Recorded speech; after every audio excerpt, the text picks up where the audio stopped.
At my wedding, I watched my future mother-in-law tilt her champagne glass and smile as if she'd just been waiting for the perfect moment to strike.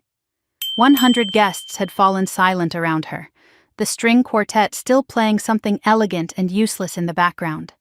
My mother, Camilla, stood beside the dessert table in a soft sand-colored dress she had sewn by hand, the hem still smelling faintly of fabric chalk.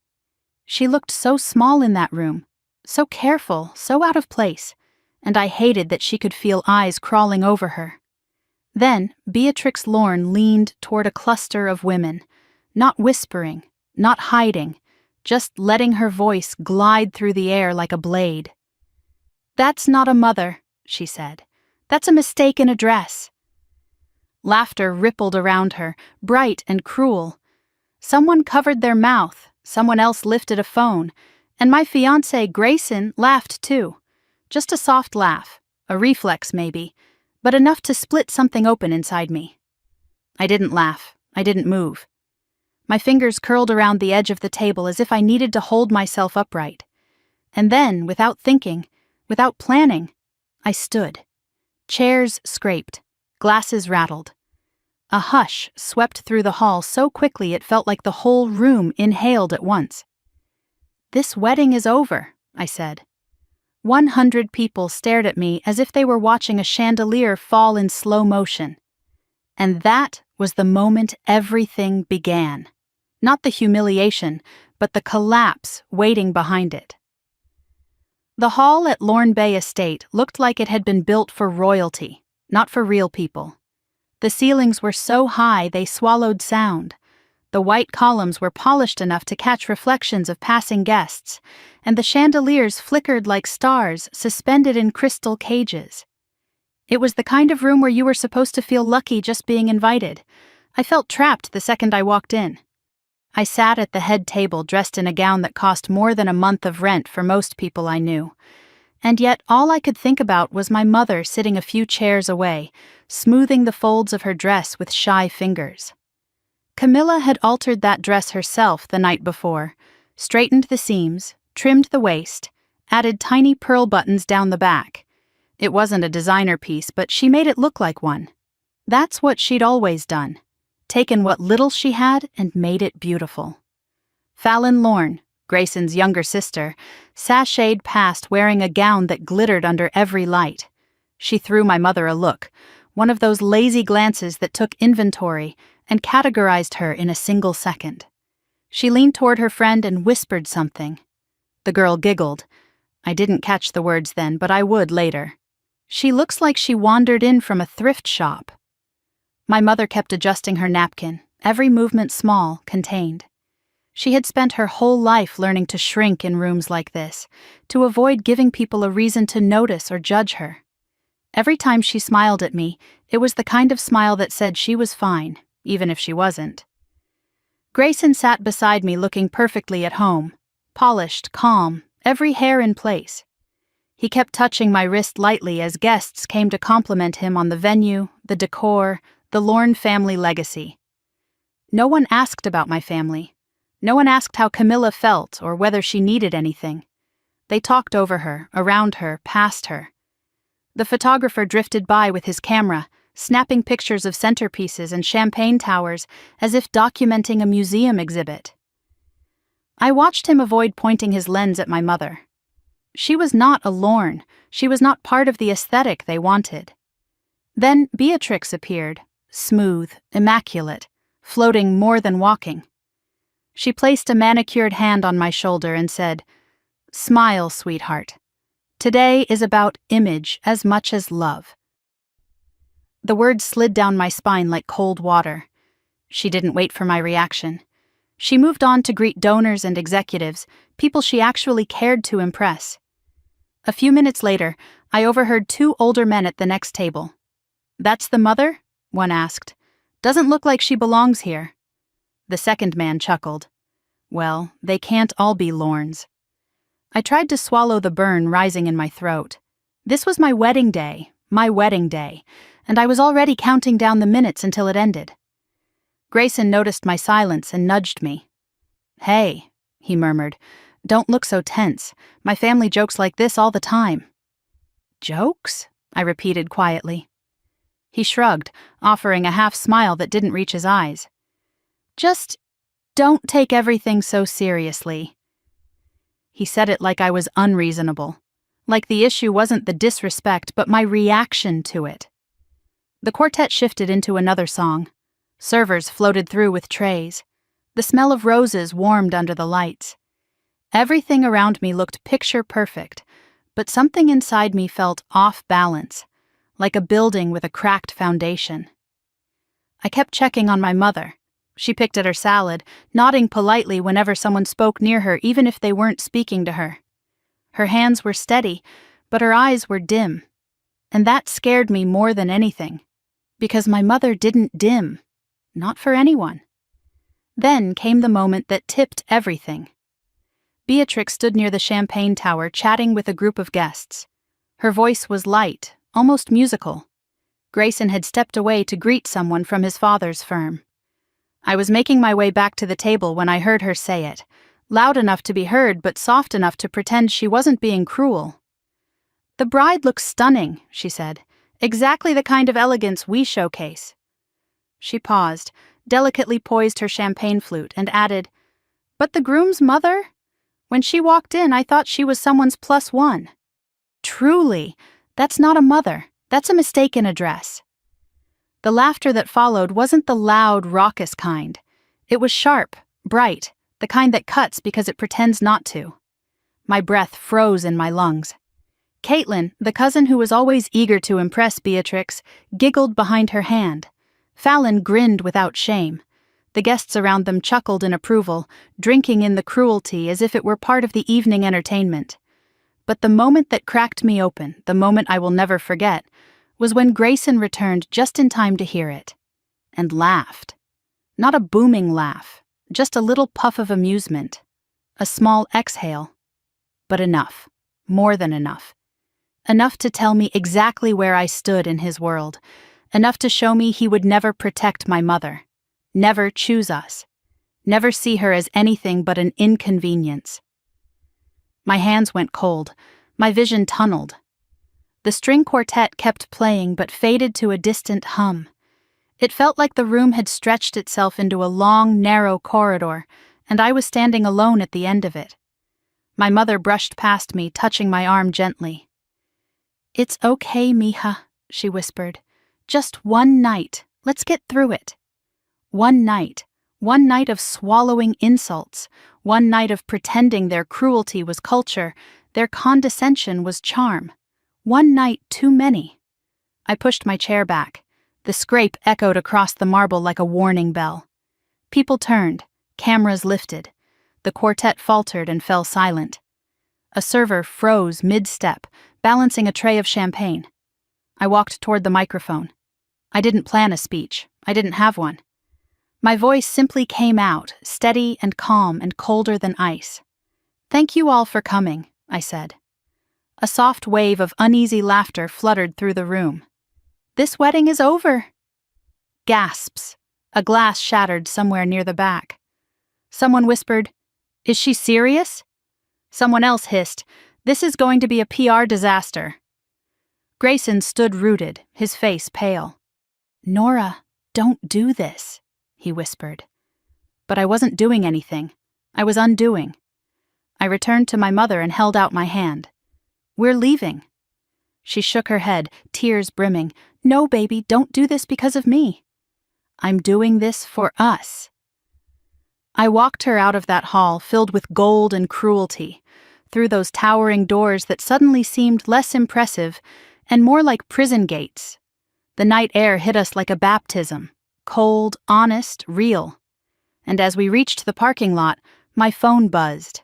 A single new email. Subject, "Everything is ready for tomorrow." I didn't know it then, but that message wasn't about heartbreak. It was about war. The diner lights buzzed the way they always did at 3 a.m, thin and tired and more honest than anything we'd seen inside Lorne Bay Estate.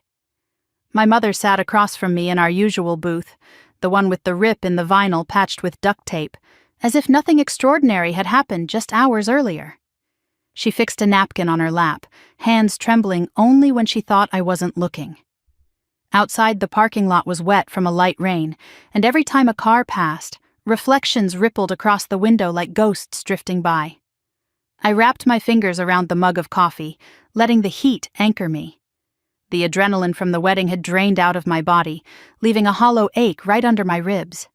My dress hung loosely off my shoulders, wrinkled and smelling faintly of roses and humiliation. Hours ago, 100 people had watched me walk away from a perfect fairy tale. Now I was in a 24-hour diner where the air smelled like burnt sugar and old fry oil, and for the first time that night, I could breathe. My mother stirred her tea twice, then set the spoon down carefully. "You didn't have to do that," she whispered. "I did," I said, the words coming out heavier than I intended. "You ended your whole future over one sentence." "No," I answered quietly. "I ended a lie." Her eyes flickered away, toward the row of laminated menus standing upright behind the napkin holder. She wasn't crying, she was too disciplined for that, but the shine in her eyes said enough. She'd spent so much of her life trying not to take up space, not to inconvenience anyone, not to cause trouble. Tonight, I'd dragged her into the center of a storm she never wanted. I reached across the table and covered her hand with mine, the same hand that had sewn my dresses, braided my hair before school, stitched my clothes late at night when money was tight. My mother's hands were small but strong, hardened by decades of work. They deserved respect. They deserved gentleness. They deserved to be honored, not mocked in front of strangers. A server appeared to refill our mugs, giving us a brief sympathetic glance before walking away. She recognized me. Everyone in this part of Tampa had seen at least some version of the wedding clip. News travels fast, even before news becomes news. My phone buzzed on the table. I ignored it. The world could wait. But when it buzzed again, once, then twice more, I finally glanced at the screen. 3 messages from an unknown number. 1 email notification at the top. "Document package uploaded. Please review before morning." I didn't open anything, not yet. The mere sight of it was enough to remind me that what happened at the wedding wasn't the beginning. It was the breaking point of a story that had been building for months, maybe years. Grayson had told me once over wine and candlelight that his family admired my work with Urban Pulse. He said they loved my story. The grit, the underdog rise, the inspirational arc. What he didn't say was that they loved it for reasons that had nothing to do with me, and everything to do with how I could be used. I took a breath, staring at the steam rising from my coffee. "Mom," I said softly, "I need to tell you something." She looked up with those gentle eyes of hers. "Mija, not tonight. You're exhausted." "I know, but this isn't going away. Please, let's just sit for a moment." So we sat. The silence wasn't peaceful. It was tight, full of things we weren't ready to say. I remembered being 12 years old, sitting in this same booth, sharing a slice of pie we couldn't afford. Back then, everything felt temporary. Now everything felt fragile. Finally, she whispered, "You scared me tonight." "I scared myself. You walked away from the wedding of a wealthy family. They won't forget that." She paused. "They won't forgive it." I looked at her, and for the first time since the ballroom, I felt that cold fire pull through my chest again. "I'm not afraid of their money." "You should be," she said. "Powerful people don't like being embarrassed. And I don't like watching my mother be humiliated." She pressed her lips together tightly, her tell, the same one she had at the wedding. She never wanted me to fight battles on her behalf. Not because she didn't think I should fight, but because she'd spent a lifetime learning that the world didn't care about women like her, that it was safer to bow your head, apologize, move on, survive. But I wasn't built to survive quietly. Not anymore. The door chimed, and 2 men in business attire walked in, talking loudly about development projects. Their words drifted over. Land value, rezoning requests, incentives. Exactly the kind of language I'd been surrounded by for 2 years while working with Lorne Urban Consortium. Exactly the kind of language Grayson spoke fluently. And there it was again. That sinking realization I had tried to ignore ever since I opened my first collaboration folder with Lorne Group. They never cared about our partnership. They cared about the story behind it. One of the men laughed at something, and my mother stiffened instinctively. Her eyes dropped to her cup, shoulders curling in. I hated that reaction. I hated that she'd been trained by life to shrink like that. "Mom," I said, my voice steady. "Look at me." She raised her eyes. "Nothing they said tonight was true, not one word. You're not a mistake. You're the reason I'm here at all." Her face softened with something like grief, or pride, or both. Mija. Before she could finish, my phone lit up again, this time with a voicemail, then another, then a text. "Call me. Now." Elliot Crane. Elliot Crane, investigative journalist. The man who'd been digging into Lorne Group's urban renewal contracts for years. The man who'd looked at me strangely during a conference last spring, as though he saw something I didn't. I swallowed hard. The last message read, "You're not safe if you stay quiet. And you're not safe if you speak halfway. Call me." I didn't call him. Not yet. Instead, I set the phone down, turned back to my mother, and tried to make sense of the path ahead. But the truth was, the path had already begun unraveling long before tonight. Months ago, when Lorne Group released the Lorne Community Grid app, a polished public tool that looked eerily similar to an internal prototype I'd spent a year designing. When Grayson told me it wasn't the right time to credit Urban Pulse, when Fallon accidentally leaked the narrative that I was a symbolic partner, not a real stakeholder, when I first saw the words humanization asset next to my name in a leaked planning document, I thought it would get better. I thought once I married Grayson, I'd have an actual seat at the table. How naive. The server returned with a fresh pot of coffee. "Rough night?" she asked gently. I smiled without answering. The question didn't need one. My mother reached into her purse and pulled out a tiny sewing kit, the same one she'd carried for 20 years. She began stitching a loose thread on the sleeve of her dress, hands steady now. The sight of that small act, so familiar, so grounded, pulled something inside me taut. I watched her for a long moment before finally reaching for my phone. "I need to step outside," I said.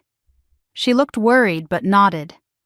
Outside, the air was cool and damp, the asphalt shimmering under the street lamps. The SUV from earlier, the one that had been parked across the street since we arrived, was still there.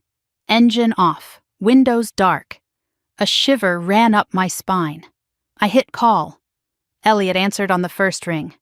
"Good. You didn't wait." "What's going on?" I asked. "You think tonight was just about that comment?" he said. "It wasn't. You humiliated the Lorne family in front of 100 witnesses, and you walked away holding more power than you realize. I don't care about power, but they think you do, and they're going to react fast. Before the day ends tomorrow, they'll shift the narrative. They'll bury anything that threatens them." I leaned against the side of the diner, gripping the phone tighter. "What are you talking about?" There was a pause. Then he said very quietly, "You should check your email. Someone sent you the first piece." "The first piece of what?" "Proof," he said. "Proof of what the Lornes have been hiding. Proof of what they did to your company, and maybe what they did to your mother." My breath caught. "My mother?" "You need to read it," he said, voice firm. "And Nora, don't open it inside, you're being watched." I glanced at the SUV again. My heartbeat thumped against my ribs. Inside the diner, my mother lifted her eyes toward me through the window. She gave me a small, tired smile, unaware of the storm moving toward us. I swallowed hard. "Elliot," I whispered, "what am I about to see?" "The truth," he said. "And once you see it, there's no going back." The line went dead. I stood there in the cool Tampa night, staring at the email preview glowing on my screen. And for the first time all evening, I understood something with absolute clarity.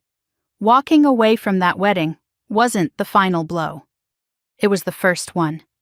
The email sat at the top of my screen like a ticking bomb. I stood outside the diner beneath the humming street lamp, pulse loud in my ears, breath fogging in the cool Tampa air.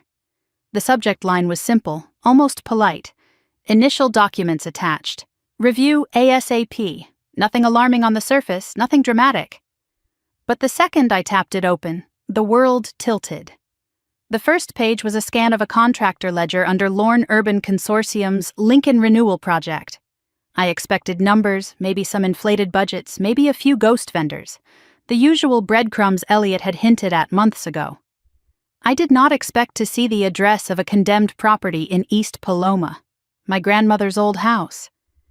I stared at the document, throat tight.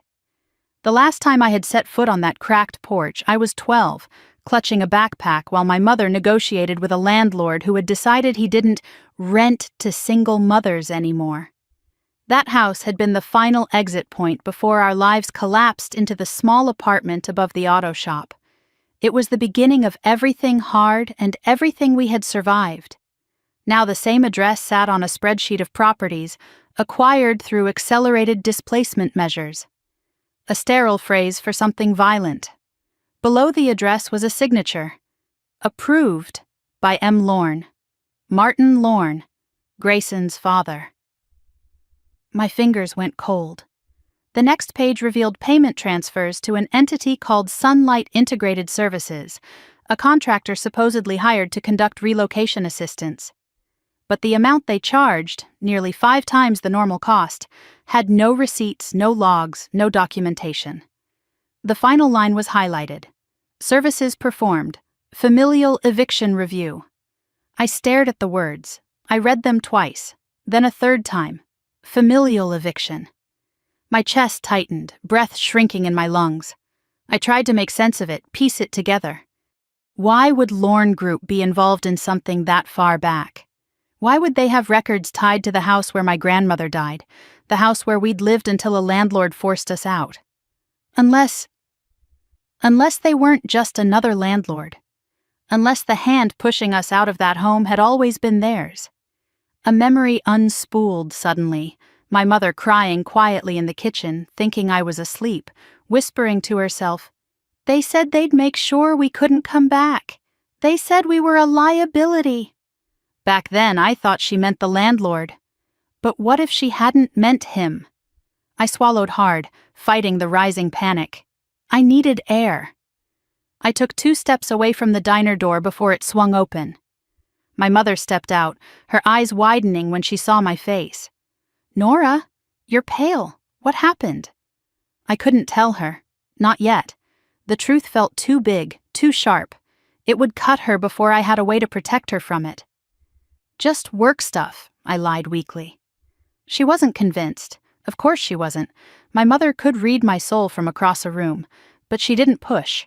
She simply touched my arm and said, "Let's go home." Home. A word that had always been slippery for us.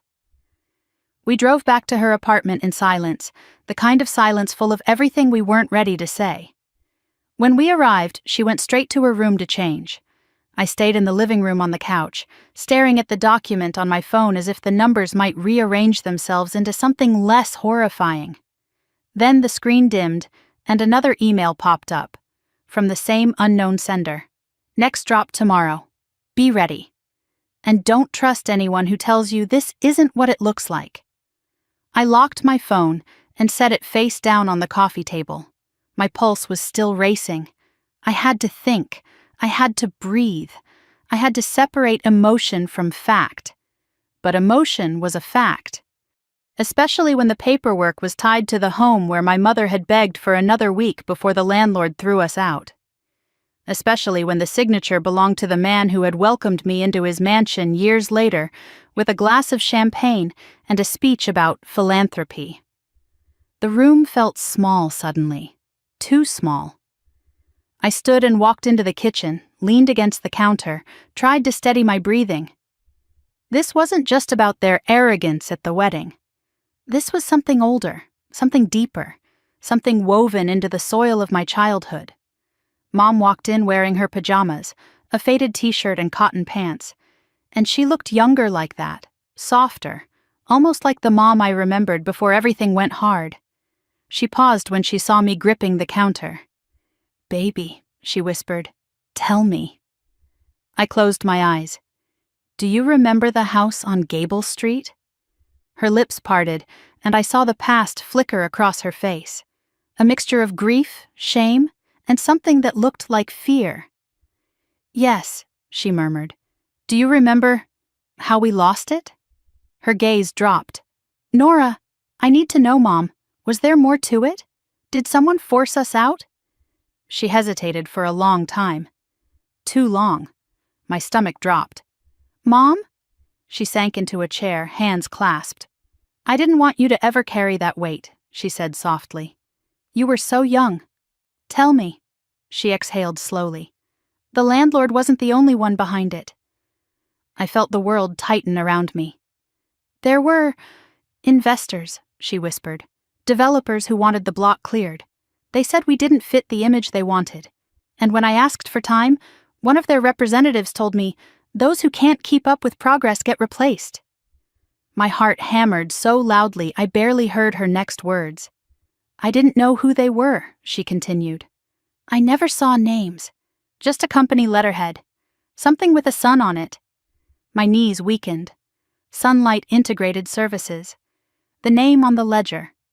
I gripped the back of the chair to steady myself. "Mom, the Lorne Group owned that development." She froze, eyes widening in horror. "No," she whispered. "No, that can't be. Grayson's family? They're important, influential. But that was years before—" "Before I met him," I finished hollowly. "Before Urban Pulse. Before everything." She covered her mouth with trembling fingers. "Misha." I sat across from her, staring at the woman who had survived eviction, poverty, job loss, and 1,000 small humiliations, never knowing that the people behind one of her biggest losses were the same people who smiled at me over champagne years later. "I need to tell you something else," I said quietly. "Something I did before tonight." Her expression turned cautious. "What is it?" I hesitated. My heart thudded.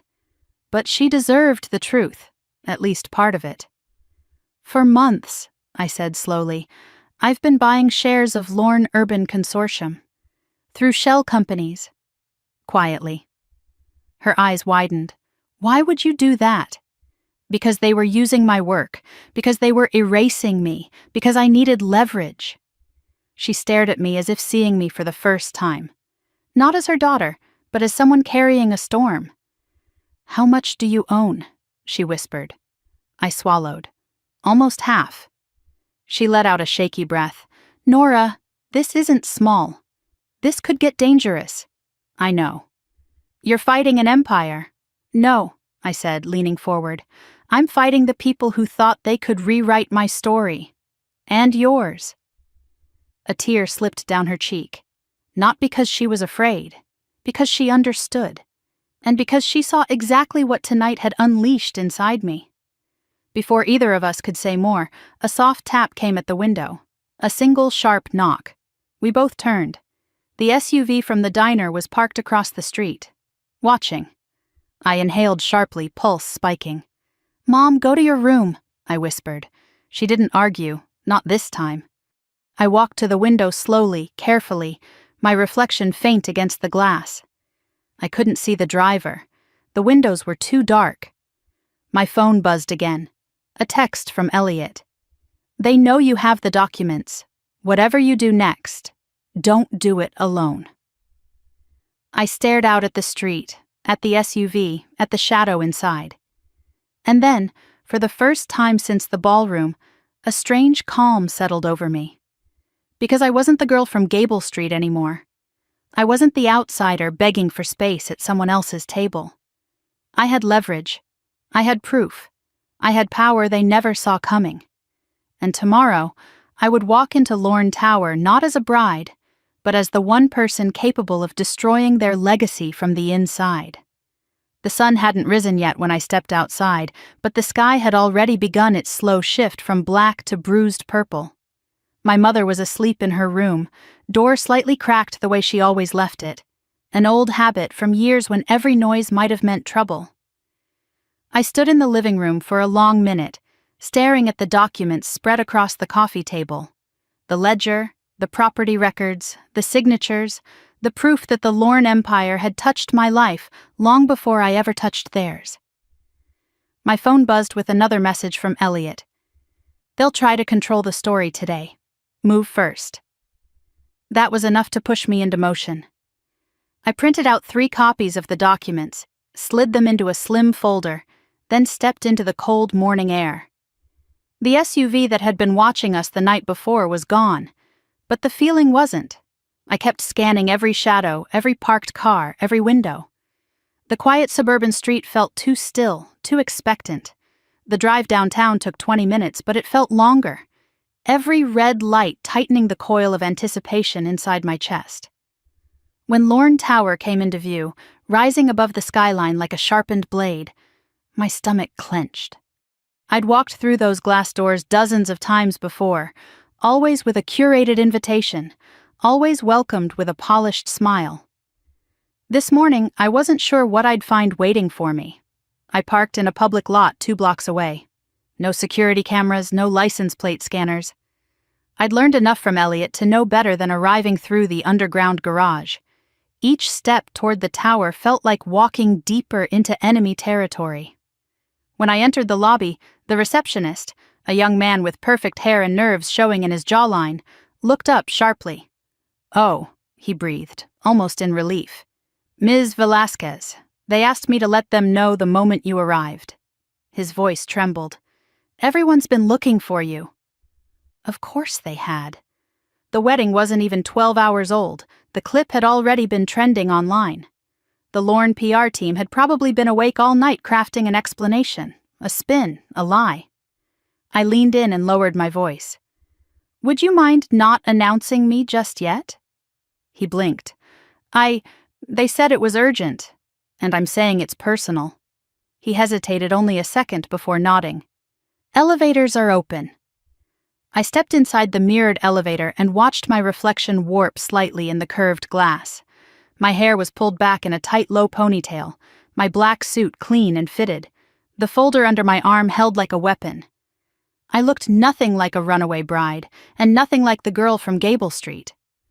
On the 26th floor, the elevator dinged softly. The hallway was empty, lined with modern paintings and recessed lighting. I walked straight to the conference room, the same room where, months ago, I'd been introduced as the community partner, while my work was siphoned, polished, and repackaged. The door was cracked open. Inside, voices were already raised. "An embarrassment!" "The footage is everywhere, Martin. We cannot let her speak to the press. Find out what she took. I want everything."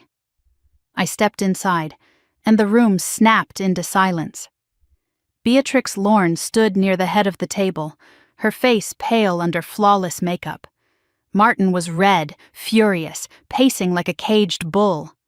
Fallon sat with her arms crossed, glaring. Grayson, dressed in the same suit he'd worn to the rehearsal dinner, looked like he hadn't slept at all. He took a step forward. "Nora," I raised a hand. Just don't." His mouth closed. Beatrix recovered first. "Nora, darling," she began, voice trembling with false warmth. "We know last night was emotional, and the press can twist things. But if we present a unified statement, I'm not here to repair your image," I said, setting the folder on the table. "I'm here for answers." Martin scoffed. "You have no right to demand anything." "I have 48% of the voting shares," I replied calmly. "So yes, I do." Fallon's eyes flew open. "That's impossible." "Is it?" I opened the folder and slid the documents out one by one. 3 shell companies, all legal, all approved transactions, all traced back to me.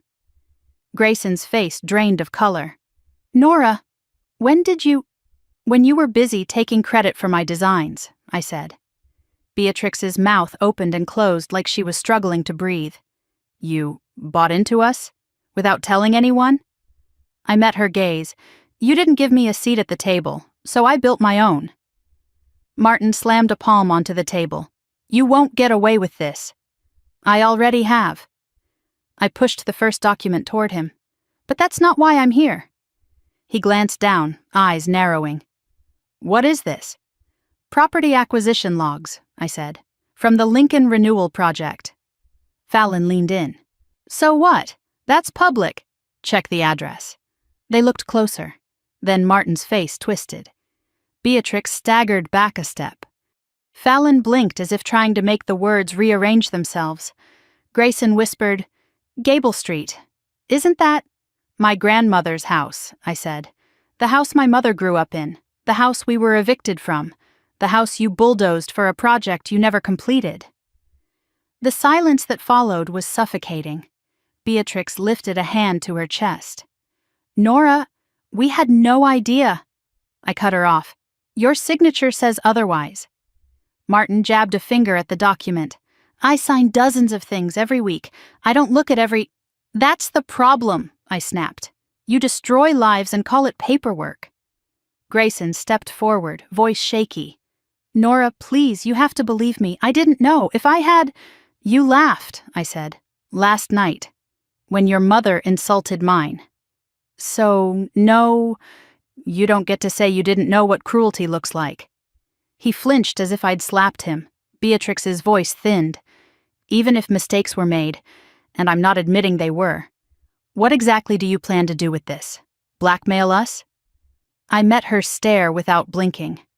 No, I'm going to rebuild what you tore down, with or without you. Martin barked a laugh. You? A girl with a software platform and a sob story? You think you can replace us? I reached into the folder again and dropped the final set of papers onto the table. Elliot Crane is releasing an exposé tonight, I said, on corrupt renewal contracts, ghost vendors, inflated invoices, eviction through intimidation. Fallon's breath hitched. You wouldn't. It's already in motion. Beatrix whispered. We can make this go away. I don't want it to go away, I said. I want accountability. Grayson's voice cracked. Nora, please, this will ruin everything. It should, I replied. Some things deserve to be ruined. The room descended into chaos. Shouting, accusations, panic. Fallon demanded her lawyer. Martin ranted about defamation. Beatrix trembled with fury and fear. Grayson whispered my name like a plea. But I was done being their story. Done being their symbol. Done being their asset. I turned to leave, but Grayson grabbed my arm. Not hard, but desperate. Nora, he said, voice breaking. I love you. That wasn't a lie. I loosened his grip from my sleeve. Love doesn't look like silence, I said softly. And you were silent when it mattered. His hand fell away. I walked to the door. But before I stepped out, I glanced over my shoulder. One more thing, I said. Starting today, all decisions involving community development projects will require my approval, effective immediately. Fallon shrieked, You can't do that. I can, I said, and I will. Beatrix's face twisted, fury overtaking her mask. This is revenge. No, I replied. Revenge would be destroying you the way you destroyed everyone beneath you. I opened the door. This is justice. I stepped into the hallway and closed the conference room behind me, silence falling like a final verdict. The receptionist stared as I passed. Is everything okay? I paused just long enough to answer. No, but it will be. Outside the glass tower, the sun had risen fully now. Red, sharp, unforgiving. Cars moved along the busy street, people rushing to jobs they'd probably never get credit for. My phone buzzed in my hand. A new message from Elliot. Phase 2 begins today. You ready? I looked up at the skyscraper behind me. The tower built on stolen land, stolen lives, stolen stories. And for the first time in years, maybe ever, I felt steady. Ready. Yes, I whispered. Then I walked toward the next battle, folder under my arm, the weight of truth finally shifting from burden to weapon. I didn't go home after leaving Lorne Tower. I couldn't.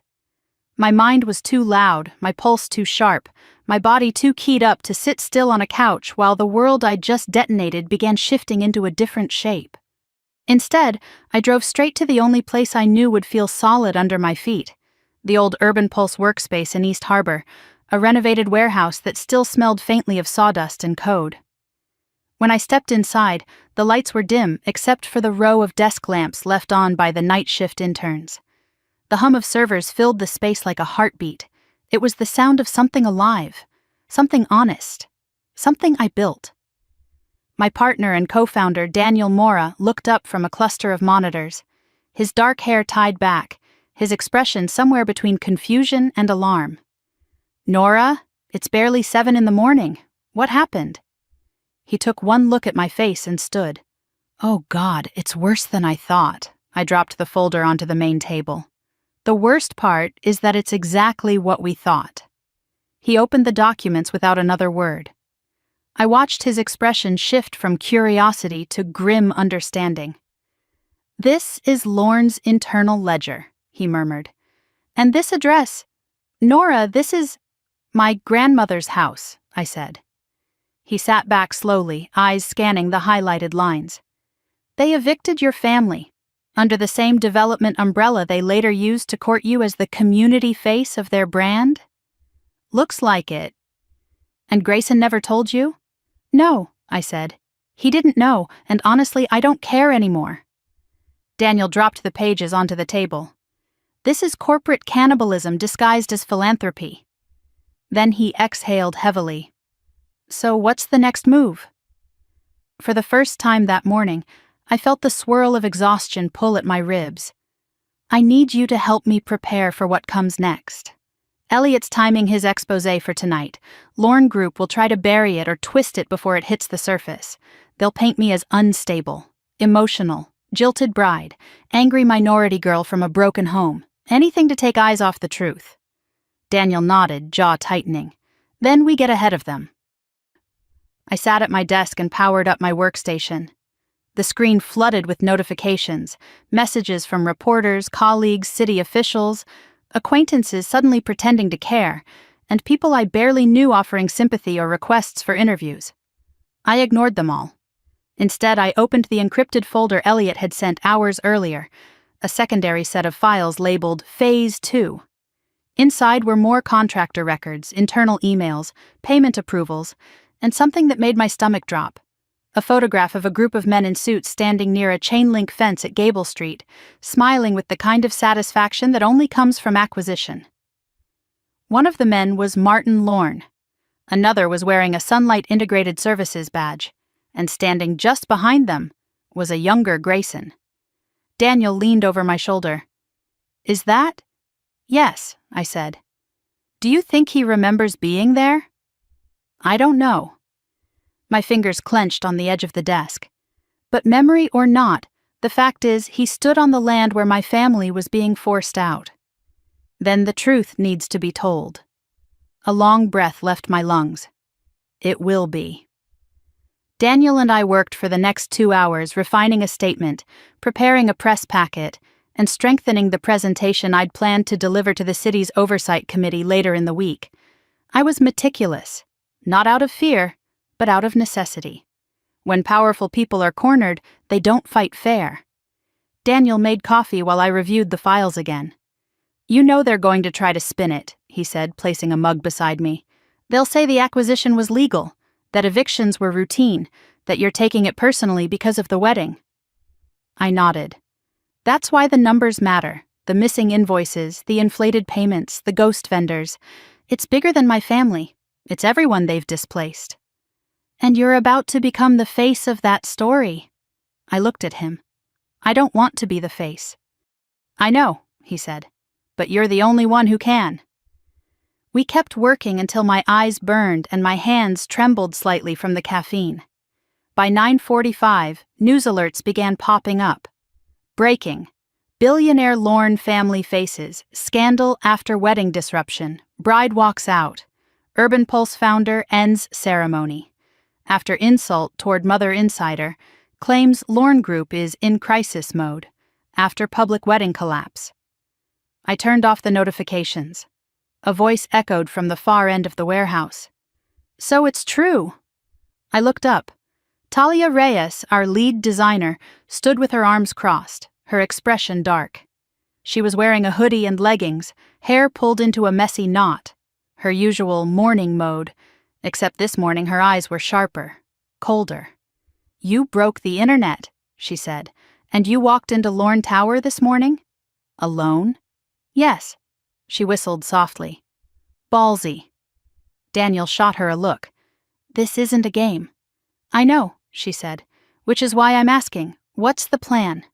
I hesitated. The plan is to expose them, all the way down. Talia nodded. Then you're going to need help. I blinked. What do you mean? People are already gathering outside the tower, reporters, protesters, former tenants. The story is spreading. You'll be the one they point cameras at, and we both know how quickly public opinion can twist if someone whispers the right lie. She wasn't wrong. We need to own the narrative, Daniel said, echoing her, not react to theirs. The front door slammed open before I could respond. All three of us snapped our heads toward it. Grayson walked in. I felt Talia tense beside me. Daniel moved closer, subtly putting himself between us. Grayson's eyes were bloodshot, his hair unkempt, suit wrinkled. He looked like a man who had been chasing a ghost all night. Nora, he said, voice raw, please, just talk to me. I stood slowly, keeping the desk between us. You shouldn't be here. I know, he said, his breath shaking. But I needed to see you. I needed to explain. Daniel stepped forward. She doesn't owe you anything. Grayson ignored him. His eyes stayed locked on mine. Nora, I didn't know about your family's house. I swear, I had no idea. A muscle in my jaw tightened.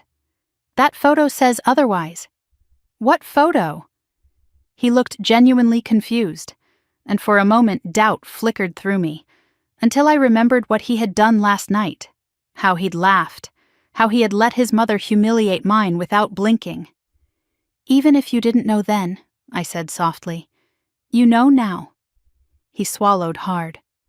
I came to say I'm sorry. For last night. For not standing up for you. For everything. Which part? Talia asked sharply. The part where your mother called her mother a mistake? Or the part where you laughed? Grayson looked at the floor. I reacted before I understood what she was saying, before I processed it. You processed it just fine, I said. You chose comfort, optics, them. His head lifted. I chose wrong, and I want to fix it. I stared at him. You can't fix this. Then let me help. Help how? I asked. By telling your family to be nicer? By issuing a statement? By making yourself look better? His face contorted. By telling the truth, about everything. Daniel stiffened. What truth? Grayson hesitated, tortured. Then he said quietly, my father has been hiding losses for years, funneling money into dead projects, paying off inspectors, and he's been preparing to blame it all on your division. Talia stepped forward. Excuse me? You heard me, Grayson said. My father planned to use Urban Pulse as the fall guy when the Lincoln audits began. He said your background made you believable as the scapegoat. I felt my heart turn to ice. He said you'd look emotional, unstable, overambitious. The perfect narrative. The room went silent. Finally, I asked, voice flat, why are you telling me this? Because I love you, he whispered. And because this morning, when I saw the documents in that room, I realized I never really knew what my family was capable of, and I can't let them destroy you. For the first time since I'd met him, Grayson looked small, human, broken. But that didn't change what needed to happen. I walked toward him slowly. His eyes softened with hope, until I stopped 2 feet away. One day, I said gently, you'll understand this wasn't personal. This was necessary. He exhaled shakily. Nora, I don't hate you, I said, but I can't save you from your father, and I can't let you save me from him either. His face crumpled. "Leave," I said softly, "before you're dragged down with them." He backed away slowly, pain carving lines into his face. At the door, he looked at me one last time. "I'll testify," he said. "If you ask me to, I'll tell the city everything." I nodded. "I know."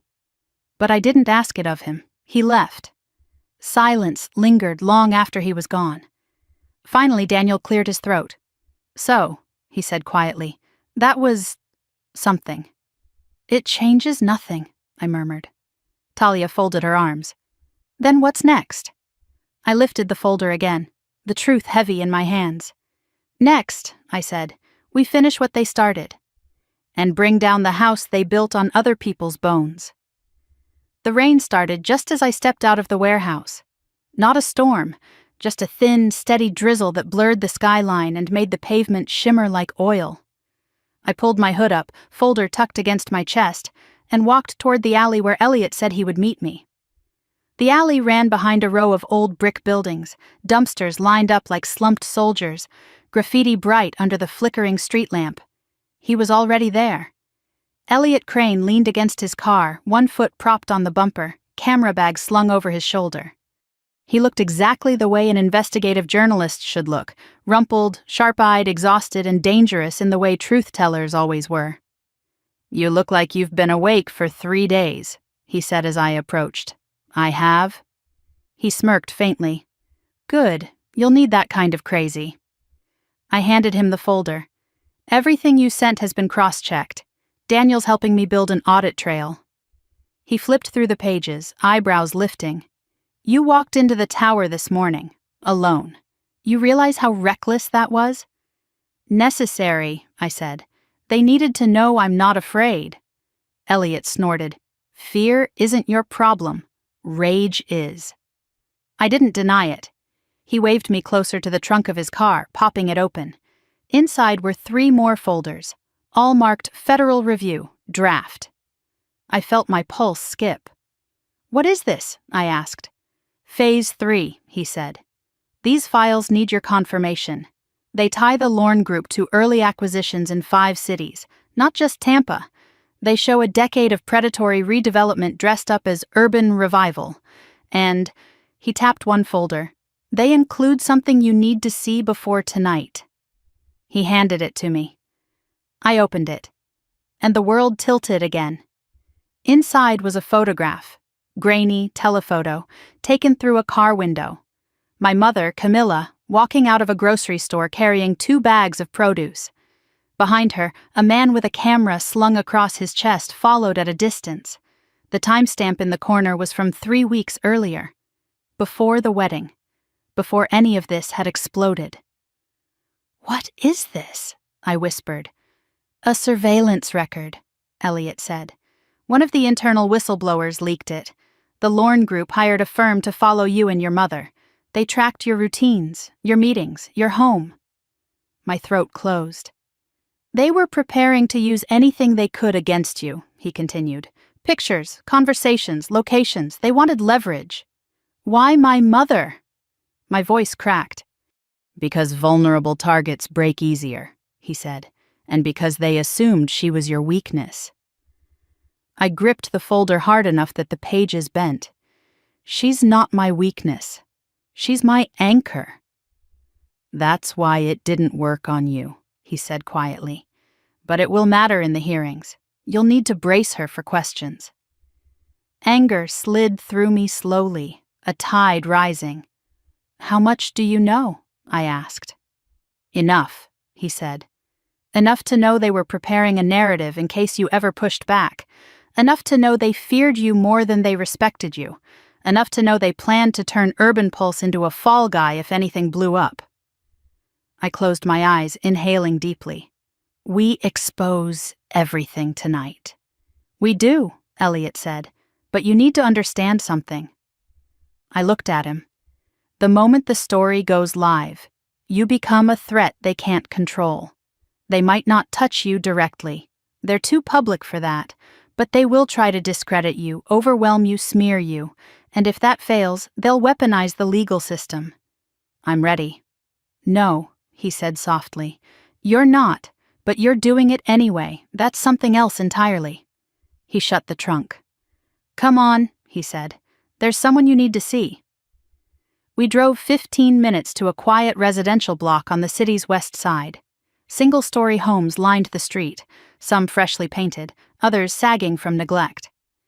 Elliot parked in front of a faded blue house with a metal ramp added to the porch. This is where he lives, he said. Aiden Blake. I blinked. The whistleblower? The one who sent the first documents? Yes. Elliot's expression darkened. He reached out to me last year, said he was scared, said something inside Lorne Group was wrong at its core. I didn't realize how deep it went until he sent your files. He led me up the ramp and knocked twice. The door opened slowly. A young man stood there, maybe 28, with a cast on his left wrist and a thin scar just under his cheekbone. His eyes were sharp, though, bright, intelligent, and exhausted. You must be Nora, he said. I nodded. He stepped aside. Come in. The living room was cluttered with papers, sticky notes, and multiple laptops. A large corkboard covered the wall, pinned with maps, printed emails, contractor lists, and photos of construction sites. You've been tracking them, I murmured. For 3 years, he said, ever since I joined their compliance department. He sat carefully on the couch. I thought I was helping build better communities. Turns out, I was helping cover up what they were doing. So you leaked the files? He nodded. I tried to report internally. They ignored me. Then someone from upper management told me to forget what I'd seen if I wanted a future. That was the day I started pulling everything I could. I hesitated before asking, What happened to your wrist? His expression hardened. Car accident. Someone clipped me on the highway. Driver never found. My stomach twisted. Do you think it was intentional? He shrugged. Let's just say I don't believe in coincidences anymore. Elliot glanced at me knowingly. Aiden continued. I knew something big was coming when they hired that surveillance firm. They started asking for your historical records, your business documents, asset logs, family background. My breath shortened. Why? Because they thought you were expendable, he said. But they also thought you were dangerous. I didn't do anything, I murmured. That's exactly why, he said. Because you weren't controllable. You didn't need them. You weren't grateful the way they expected you to be. Martin hates people he can't buy. I clenched my teeth. Did they know about Gable Street? Not at first, he said. But they dug through old records and realized your mother was one of the families displaced during their early acquisitions, and that terrified them. Why? Because if that became public, he said, you wouldn't just be a disgruntled partner, you'd be the proof of everything they tried to hide. The room filled with a long, heavy silence. Finally, Aiden stood and walked to the corkboard. He pulled down a sheet of paper, folded it, and handed it to me. This one, he said, is what will burn it all down. I unfolded it. It was an internal memo stamped Confidential Priority Review. At the top, Objective. Prepare narrative positioning for potential scandal scenarios involving Urban Pulse Partnership. Underlined below. If necessary, employ personal background details of Velasquez family to redirect public blame toward mismanagement or emotional instability. My hands shook. They had written me into their destruction plan. Months ago, before the wedding, before the insult, before any of it. Aiden's voice softened. You understand now? They never intended for you to rise. They intended for you to fall. I exhaled slowly, my anger no longer hot but cold, precise. Elliot checked his watch. We need to get back. News outlet is publishing at 6. They'll send the first wave of documents to federal investigations by 8, and the city council hearing is at 9. Aiden stepped closer. Nora, he said quietly, you're doing what none of us could, what all of us wanted to. Just don't stop now. I nodded. We left the house as the drizzle turned into steady rain. Elliot drove. I watched water streak the windshield, blurred streetlights sliding across my view. "You okay?" he asked. "No," I murmured, "but I know what I'm doing." As the tower complex came into view, cold, silver, gleaming like a blade, I felt the fear, the grief, the exhaustion simmer beneath my ribs. But beneath it all was something harder. Purpose. I tightened my grip on the folder and whispered to myself, they built an empire on lies. Tonight, it starts to fall.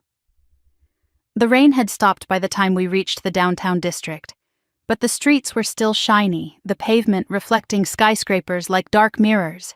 Lorne Tower stood at the center of it all, glass, steel, and money arranged in the shape of power. Normally, the plaza in front of it was quiet in the late afternoon. Not today. People were gathered in clusters, reporters with cameras, former tenants holding cardboard signs, lawyers in tailored coats, city staff with clipboards, and scattered among them, employees of the Lorne Group whispering urgently into phones. The air felt tight, electric, as if the city itself understood something was cracking open. Elliot parked on a side street. "You sure you want to walk through the front?" he asked. "Yes," I said. "They need to see me." I stepped out of the car, folder in hand, hood pulled low against the damp air. Conversations hushed as I crossed the plaza. Eyebrows lifted, fingers pointed, cameras turned. Then a reporter called out, "Nora, is it true the Lorne Group used surveillance firms to follow your mother?" Another shouted, "Is Urban Pulse cutting ties with Lorne Group?" Then, "Were you aware your family home was part of a disputed displacement?" Every question hit like a flash of light. But I didn't stop. I didn't answer. Not yet. At the entrance, security guards stood tense, shoulders stiff. When I reached them, they exchanged uncertain glances. No one blocked me. They stepped aside. Power shifts quickly when someone stops pretending they don't have any. Inside, the lobby buzzed with panic, executives whispering, assistants rushing between elevators, phones ringing non-stop. The large digital screens around the walls usually displayed investor news and project updates. Now they all showed one thing: Live Countdown, Crane Expose, Lorne Urban Consortium under investigation. A timer ticked down from 31 minutes. Someone gasped, another cursed, papers rustled like wings of frightened birds. I took the elevator to the 28th floor, the floor reserved for high-level strategic meetings. The elevator doors slid open, and the room went silent as heads turned toward me. Beatrix Lorne was there, her posture rigid, her pearls perfectly placed, her eyes sharp as razors. Martin stood beside her, red-faced, phone pressed to his ear. Fallon was pacing, hair disheveled, all her usual composure gone. Several board members sat stiffly around the long conference table, each one wearing a different variation of dread. When they saw me, every conversation stopped. Martin slammed his phone down. "You." His voice was pure venom. I stepped into the room calmly. "Me." Fallon hissed, "What the hell do you think you're doing?" "Walking into a meeting I now have the right to attend." Beatrix gave a thin, brittle smile. "You've made your point. You humiliated us at the wedding. You stirred up the press, but this—" She gestured at the countdown screens visible through the glass walls. "This is career suicide." "For whom?" I asked. Martin jabbed a finger toward the hallway. "Get her out." No one moved. He repeated louder, "I said, get her out." The board members exchanged uneasy glances. A few looked at me, then at him, unsure whom they were supposed to obey. Power is a strange thing, thin, fragile, often held together only by perception. Beatrix's voice softened into a false plea. "Nora, sweetheart, you're upset. We understand. But you're letting anger ruin your future.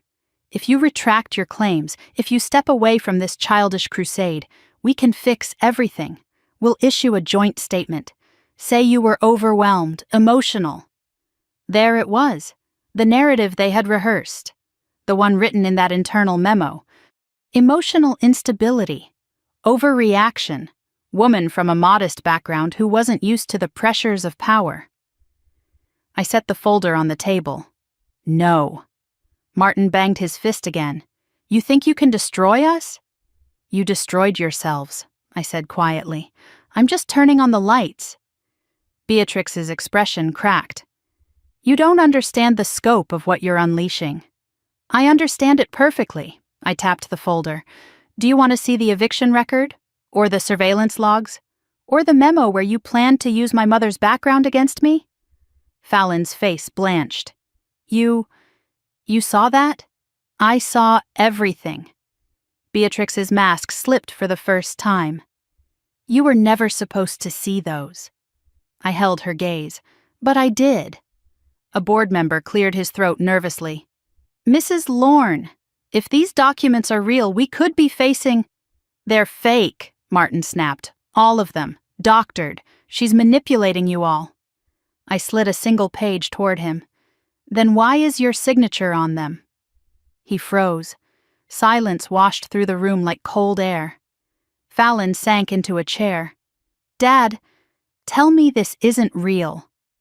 Martin swallowed, jaw clenched. It's business. It's how redevelopment works. People get displaced, money moves, obstacles get cleared. That's the world. No, I said. That's your world. You built a kingdom on other people's broken foundations, and now it's collapsing. The screens outside the conference room beeped loudly. The countdown hit 0, then flashed red. Breaking. Federal review initiated. Lorne Group under investigation for fraud and unlawful displacement. Gasps erupted around the table. Phones dinged with alerts. Some board members scrambled to make calls. Others just stared, pale and frozen, as if the building might crumble beneath us. Martin turned on me with fury. You did this. You did this, I repeated, long before I ever walked into your life. Beatrix stepped closer, eyes glassy but still sharp. You think this makes you a hero? You think the world cares about your righteous anger? They don't. They will rip you apart. They will dig into your past. They will question your competence, your integrity. They will smear your mother. You're not a threat. You're a distraction. I leaned in slightly. So were we. Until today.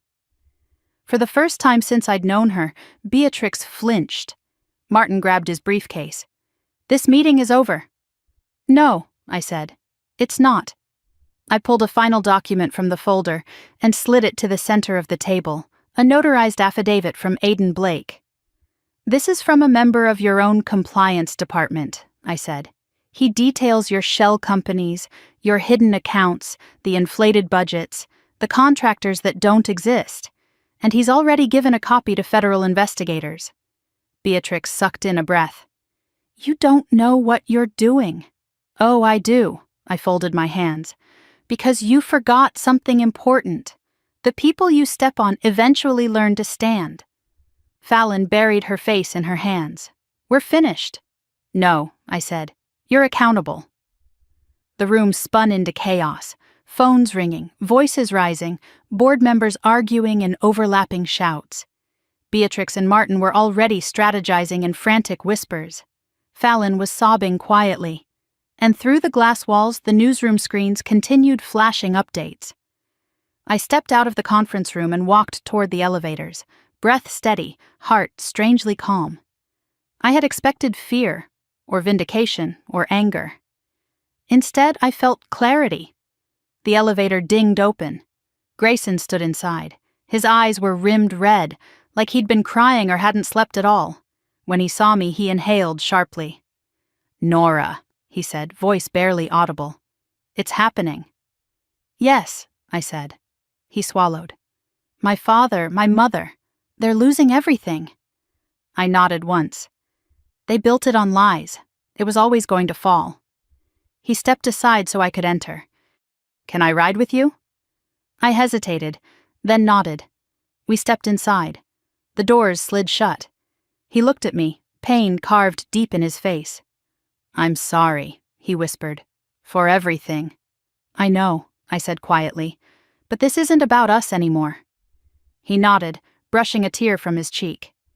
Tell me what to do. You choose, I said. You can stand with them, or you can stand with the truth. The elevator stopped at the ground floor. I stepped out.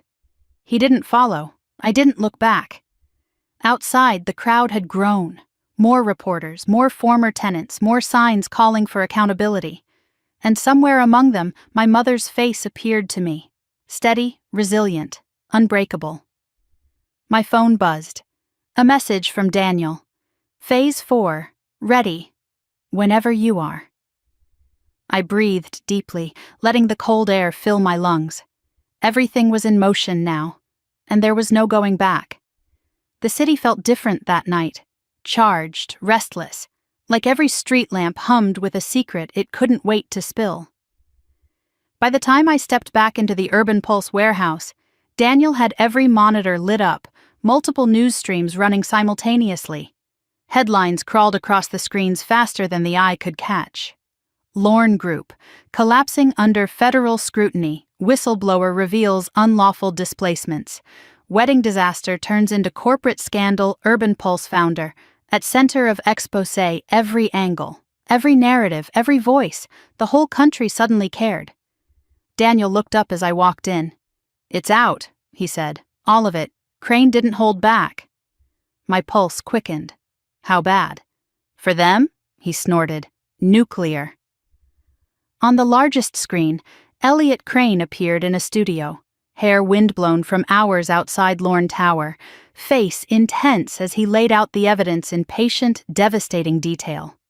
The segment switched between footage of derelict lots, transcripts of internal emails, scans of contractor invoices, and interviews with former tenants. Then, suddenly, an image of my mother flashed onto the screen. I froze. She was standing in front of the old Gable Street house, years younger, holding my hand. The shot had been taken from public records, an old census archive, not the surveillance photo, thank God, but still, the sight of her face pulled at something raw inside me. Daniel muted the sound. "I'm sorry," he said. "I tried to warn them off, but Crane insisted context mattered." I swallowed hard. "It does." "But you didn't want her dragged into this." "She already is," I murmured. "And she deserves the truth to be told, not rewritten by the people who tried to break us." He hesitated, then nodded. "There's more." He clicked to another feed, this one a shaky phone recording. A crowd outside Lorne Tower, people chanting, signs lifted high. "Stop the corruption. Justice for our communities. End forced displacements." In the middle of it stood Fallon Lorne, flanked by 3 bodyguards, hair wild, makeup smudged. She was shouting at reporters, at protesters, at no one in particular. "This is a setup, a smear campaign. We're not the bad guys, she is." She pointed straight at the camera. "She destroyed our family for attention, for fame, for revenge." The crowd booed. Someone threw a cup. Security rushed her inside. Daniel rubbed his temples. "That's not going to help them." "No," I said, "it's not." My phone buzzed on the desk. A text from an unknown number. "They're going to blame you. Fight back, tonight."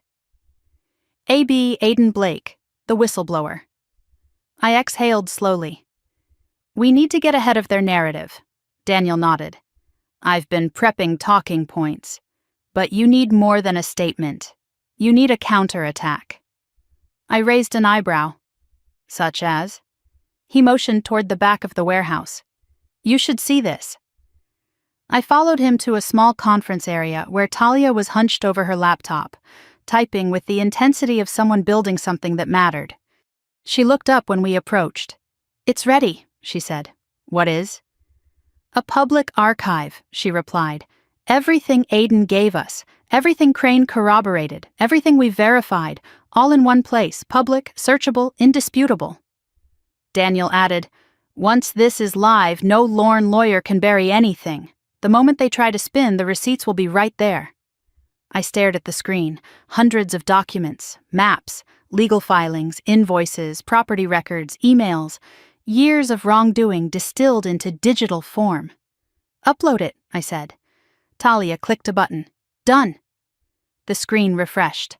The Lorne files, public access. A moment later, a notification pinged. Someone was already in the archive. Fast, Talia whispered. People were waiting, Daniel said. But I wasn't looking at the files. I was staring through the warehouse windows at the night sky, the weight of what we'd done settling over me. We just started a war, I murmured.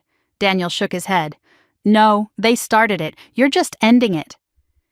Before I could respond, the warehouse door banged open. All three of us jolted.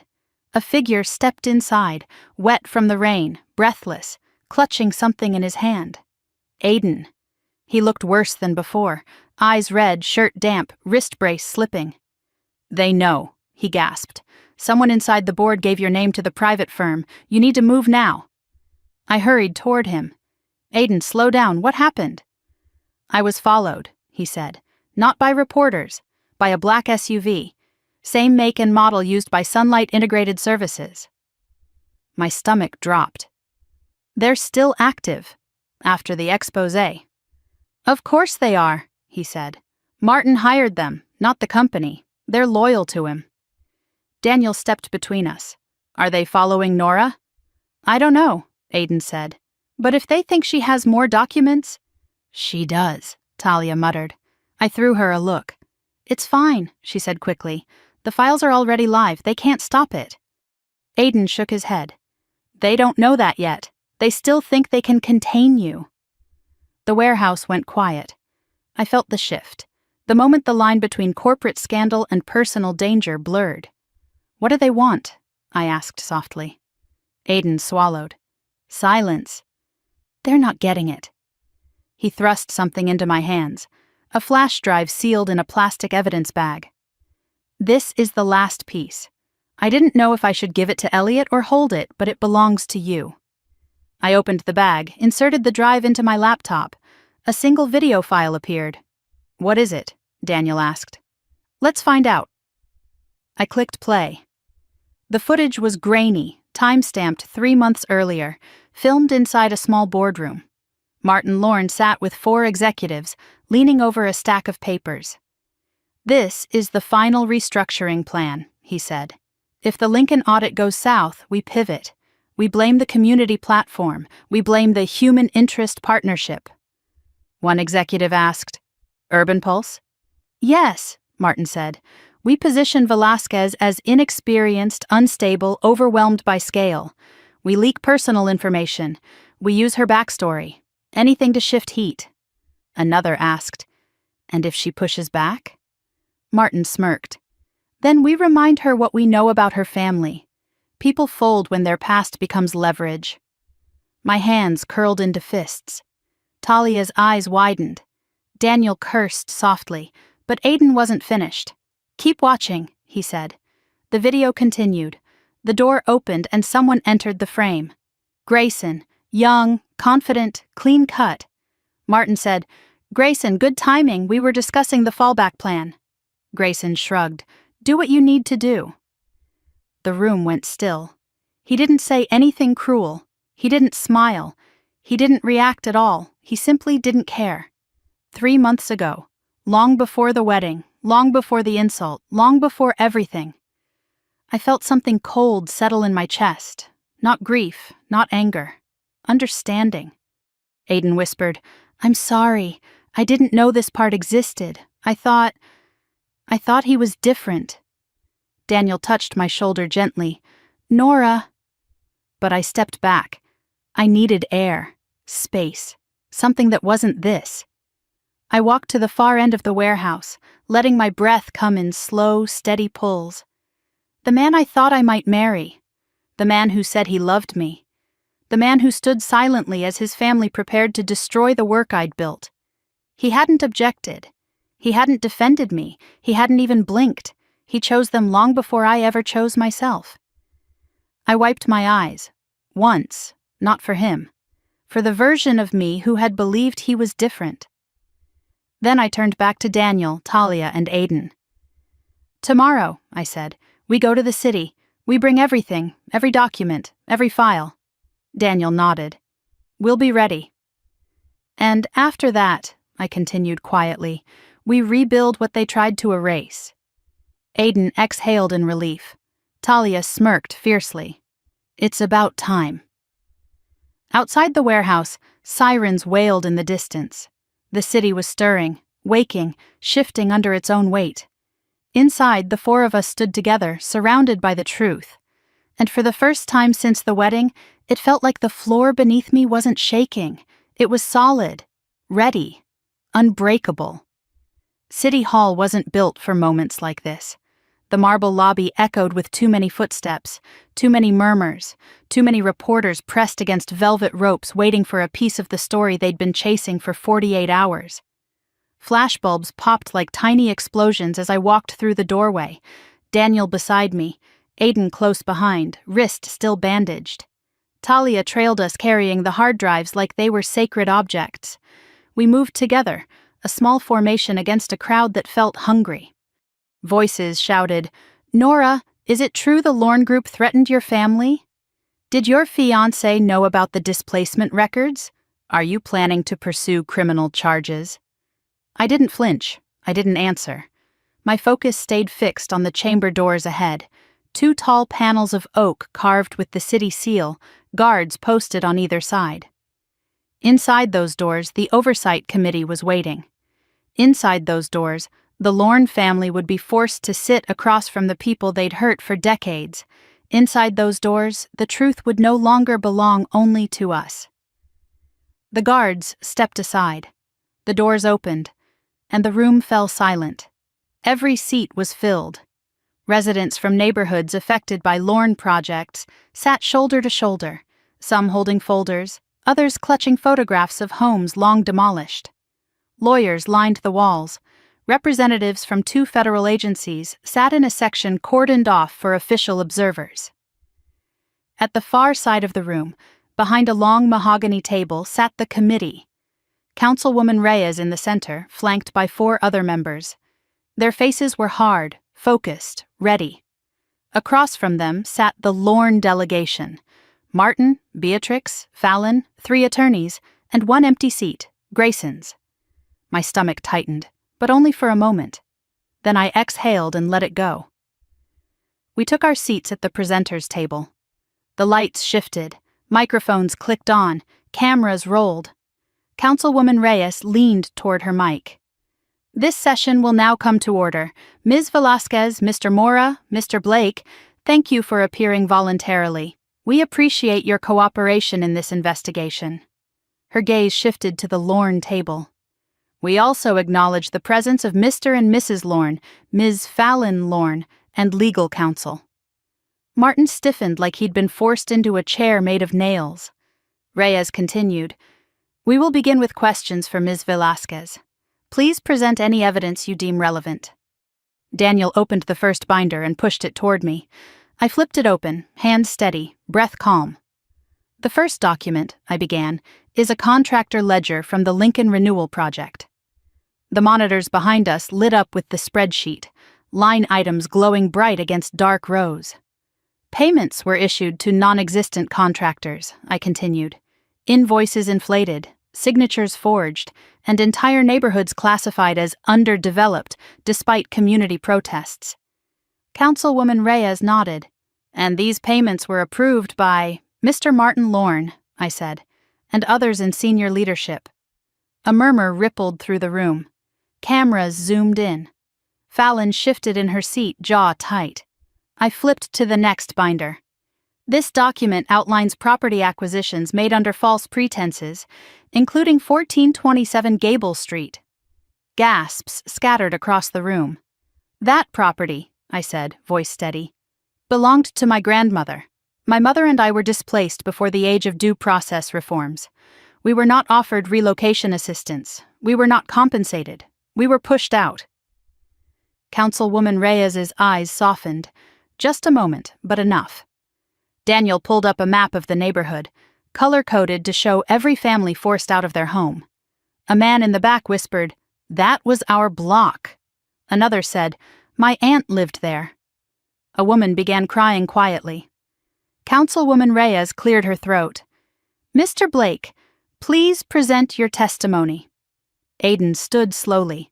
Every eye turned to him. He adjusted the mic, voice surprisingly steady. "My name is Aiden Blake," he said. I worked in Lorne Group's compliance department for 3 years. During that time, I witnessed coordination between leadership and external contractors to obscure financial mismanagement. When I expressed concerns internally, I was told, and I quote, "Your loyalty is part of your salary package." The audience murmured again. Aiden continued, "I submitted evidence of misconduct to multiple supervisors. No one acted. Instead, I was removed from key meetings. My assignments were taken away. And one evening, after leaving work, a black SUV forced me off the road." Gasps. Someone shouted, "Jesus Christ!" Reyes leaned forward sharply. "Mr. Blake, do you believe that incident was connected to your whistleblowing?" Aiden swallowed hard. "Yes, I do." Fallon rolled her eyes, muttering something to her attorney. Beatrix sat motionless, hands clasped so tightly her knuckles had gone white. I opened the final binder and slid a flash drive across the table. "This contains the internal memo detailing plans to use Urban Pulse as a scapegoat." Reyes gestured. "Show it." The screen filled with the grainy footage. Martin and his executives discussing contingency plans, my name highlighted on internal slides. Then the video continued. Grayson entering the room. His silence, his shrug, his agreement. The room froze. Not a single breath seemed to move. Beatrix trembled. Fallon stared at her father, horrified. Martin clenched his jaw hard enough to crack enamel, but it was the empty seat beside them that burned the hottest. Councilwoman Reyes finally broke the silence. "Thank you, Ms. Velasquez. This material is substantial. We have additional questions for the Lorne delegation." Martin surged to his feet. "This is an ambush!" Reyes stared at him calmly. "This is accountability." Beatrix rose too. "These documents were stolen." "Leaked," I corrected. "Not stolen." Fallon pounded a fist on the table. "She's lying. All of this is about revenge because she ruined her own wedding." A reporter in the crowd shouted back, "Your mother called hers a mistaken address." Beatrix snapped, "That never happened." I lifted my phone and played the audio clip from the wedding, her voice saying the sentence exactly as it had been heard. The room erupted. Reporters stood, shouting questions. People held up phones recording every second. A council member demanded order, banging a gavel. Another called for security. Martin pointed at me. "You think you can destroy us? You're nothing but a girl with a grudge." I leaned forward, voice steady. "Then why did you assign a surveillance team to follow me? And why did you have my mother photographed at grocery stores and salons?" Fallon paled. "What?" "You followed my mother," I repeated softly, "for leverage." Councilwoman Reyes slammed the gavel. "Enough. We will convene an executive session to deliberate next steps." The guard stepped forward. The committee stood. The audience buzzed like a beehive kicked open. And then something unexpected happened. As I gathered the documents, a figure appeared at the back of the room. Grayson. His suit was wrinkled, his eyes were tired, but he walked with purpose. Fallon hissed, "Where have you been?" Beatrix snapped, "Sit down right now." But he didn't. He walked to the microphone. Councilwoman Reyes turned. "Sir, this session is closed. I have a statement," he said, "and I won't leave until I give it." The room went still again. He faced the committee. "My name is Grayson Lorne. I am the heir to the Lorne Group, and everything you've heard today is true." Beatrix gasped as if she'd been shot. Fallon whispered, "No, no, no." But Grayson didn't look at them. He looked at me. "I knew about the internal scapegoat plan," he said. "I didn't understand how deeply it would hurt Nora. I didn't stop it, and that makes me complicit." My chest tightened, not with hope, with closure. He continued, "My father's actions were not accidents. They were deliberate decisions made over years. He believed displacement was an acceptable cost of progress. I believed him." His voice cracked. "I don't anymore." He stepped back. The cameras erupted. The committee members scribbled furiously. My heart remained steady. Grayson turned to me. "I'm sorry, Nora." "For all of it, even the parts I didn't understand at the time." I nodded once. The acknowledgement was enough. Councilwoman Reyes addressed the room. This session is now in recess pending further action. Security escorted the Lorne delegation out. Martin raging, Beatrix shaking, Fallon silently crying. Crowds parted as I walked toward the exit. Reporters kept shouting questions, but the only voice I heard was one, quiet, tired, familiar. Nora! My mother, standing at the back of the chamber, her eyes were full, not of fear, not of pain, but of something steadier, pride. I walked to her. She squeezed my hand, and in that moment, the chaos faded, the noise blurred, the lights softened. For the first time in years, maybe ever, I wasn't fighting alone. We stepped out into the daylight together, and the city finally knew the truth. The sky over downtown looked washed out the next morning, a pale gray that made the glass buildings appear tired instead of towering. I arrived at the Urban Pulse warehouse before sunrise, clutching a coffee I wouldn't drink and a folder I wouldn't open. The hearing hadn't even cooled, and already the world outside was reshaping itself around the fallout. Daniel was already there, pacing the length of the conference area, phone pressed to his ear. When he saw me, he held up a hand to pause the caller. "They're scrambling," he said. 3 board members from Lorne Group have resigned since midnight.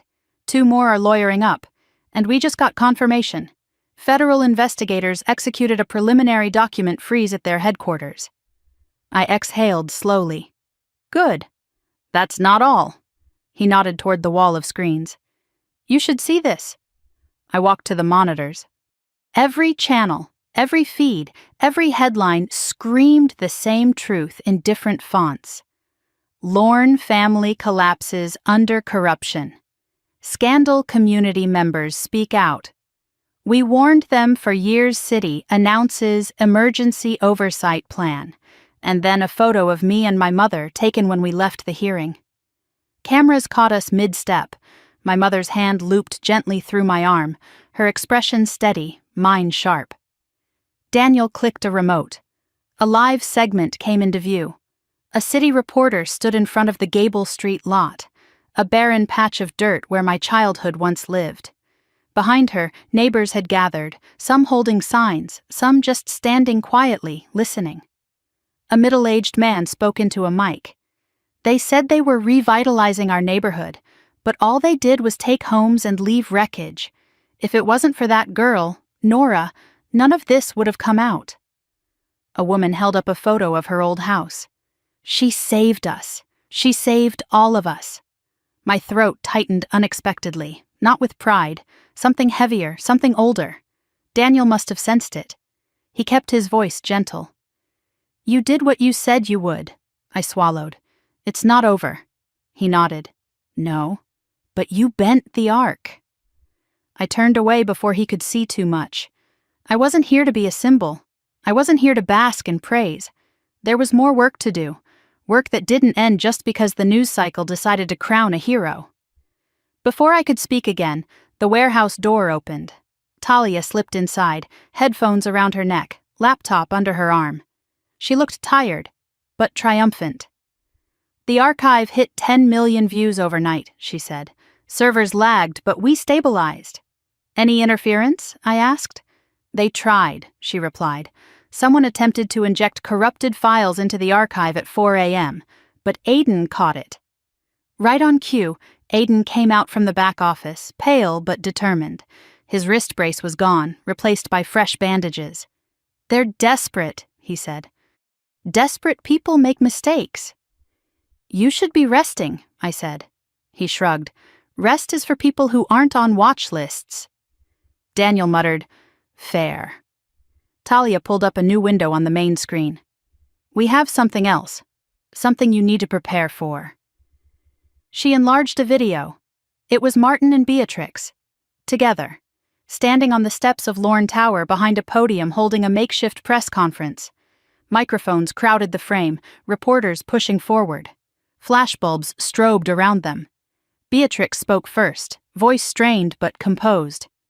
We are devastated by the attacks on our family, the lies, the betrayal, the orchestrated smear by individuals seeking to destroy a legacy built over 4 decades. Martin stepped forward. We made mistakes. But we are not criminals. We are not monsters. We have given our lives to this city. A reporter shouted, "What about the forged signatures? The ghost vendors?" Martin's face hardened. Fabrications, all of it, generated by disgruntled employees and opportunists. Another shouted, "What about your son's testimony?" A muscle in Martin's jaw twitched. Grayson is confused, overwhelmed, manipulated.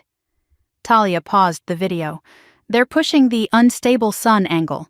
They'll weaponize him to build sympathy. A dull ache settled behind my ribs. Did he show up at the tower this morning?